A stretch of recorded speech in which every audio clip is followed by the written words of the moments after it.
Hey everyone, before we start, I just want to remind you of a couple of current events. First of all, the Navy just reported that the UFOs they filmed in 2019 are actually real.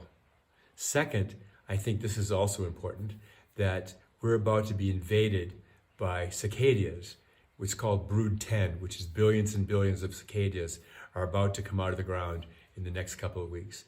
Are these two events just coincidence? I don't think so. Anyway, I'm Hirsch Wilson, and today is April 20th. I want to start with a story.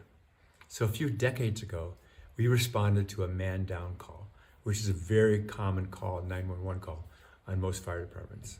So we drove up this country road, pulled into the driveway, got our gear out of the ambulance, and walked into the garage. And there we found our patient. She was about an 85-year-old woman, and she was on the concrete floor, but she was wrapped in blankets, surrounded by her very concerned husband and family. And although she was in obvious pain, she had this sparkle in her eyes that essentially said she wasn't going to be bossed around by her family, much less a bunch of firefighters. So I asked her what happened, and she said, I fell through a hole in the roof. We all looked up and, yep, there was a hole in the roof. And so I asked the next obvious question, what were you doing on the roof? And she looked at me and said, I was chasing our peacock across the roof. I tripped and fell through the hole. We all looked at each other, and then I looked at the family. And they just kind of shrugged their shoulders as if to say, Mom is a force of nature and there's nothing we can do.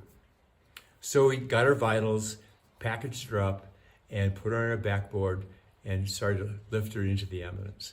And the last words she said as she left the garage were to her husband, which were, damn it, find that peacock. As we rolled into the emergency department, thinking we had a possible fractured hip, which is the bane of all elderly people, the receiving nurse, whispered in my ear, tabs. And I must have looked puzzled because she looked at me again and said, tabs, temporarily able-bodied. That's what we all are. And I looked at her, and she had that kind of wise and weary nurse smile, and she took the gurney, rolled it into the receiving room, and closed the curtains. As I went over to do my paperwork, I heard our peacock lady giving her instructions as to how she wanted to be treated. So here's the lesson. It doesn't matter if you're 18 or 80. We are all a medical emergency or a disease away from losing our status as healthy, able-bodied people. If you are lucky enough to pass through adulthood and become a senior citizen, this becomes readily apparent. Systems fail.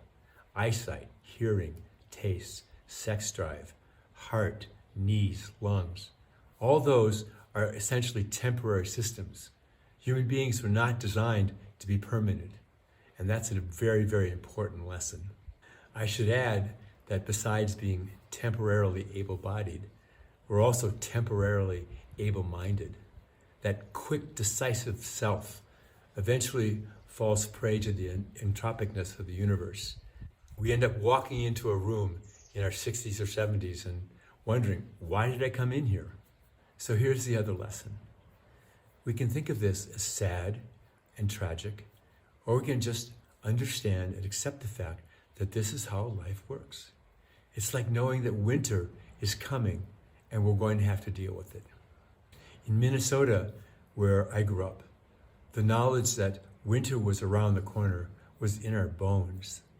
And in the late summers, in August and September, where there was still lots of light, we'd get up early. We'd play hard all day. We would lust after the light and try to stay up as long as we possibly could until our moms, exasperated, called us in for the last time. I imagine that our peacock lady was that kind of kid. And even though we met her in her 80s, she still had that indomitable spirit of a younger woman. Imagine chasing a peacock across a roof when you're 80. As we come out of the pandemic and summer is upon us, let's find some of that energy. Even though we're temporarily able-bodied, right now we can run, we can sing, we can love, we can dance. Finally, the message in the bottle about tabs is about living life urgently. There's a Buddhist saying about life that goes, here, now, this. Let's live with urgency. So be brave, be kind, and fight fires.